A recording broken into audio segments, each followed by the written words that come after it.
Okay, imagine this. You walk downtown, maybe your usual route, and a whole shopping center is just ransacked.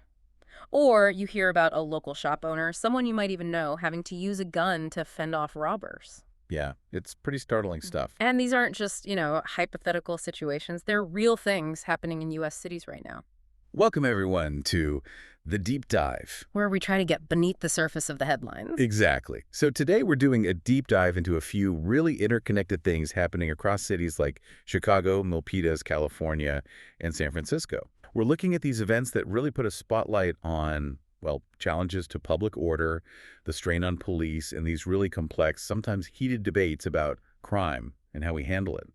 To help us sort through this, we've got excerpts from a YouTube video transcript. It's quite something. It covers everything from these big, dramatic retail thefts, smash and grabs, to really intense protests and even major federal law enforcement actions. Yeah, it's a lot packed into one source. It really is. It gives you this window into all the different tensions playing out. Right. And our mission for you today, basically, is to untangle these things that might seem separate at first glance. We want to pull out the key insights, help you see the different viewpoints, the issues underneath it all, without getting, totally lost in the details. What's fascinating, I think, is how these individual stories, even though they're happening in different places, they actually connect. They paint this bigger picture of public safety, different enforcement approaches, and maybe even some of the deep divides in how people are reacting. Okay, so let's start unpacking that. First up, Chicago. The source we looked at, it describes just absolute chaos. Gangs, it says, basically wiped out a shopping center downtown. And we're not talking small scale here. Thieves ramming a car right into a luxury store. Then people, described as wearing dark clothes, just rushing in, grabbing whatever they can, and jumping into getaway cars. Planned escape routes and everything. Exactly. Some cars pulled up just for the getaway. Others were apparently already parked nearby.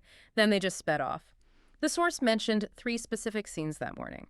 W in Michigan, Ohio and Michigan, and then down on Lakeshore Drive near Roosevelt. Right. Quite a cluster. Yeah, and police, at the time the source was recorded, hadn't officially said if they were all linked, but, the way it's described, it sounds pretty coordinated. It really does. And that Chicago incident, it really highlights something important, I think.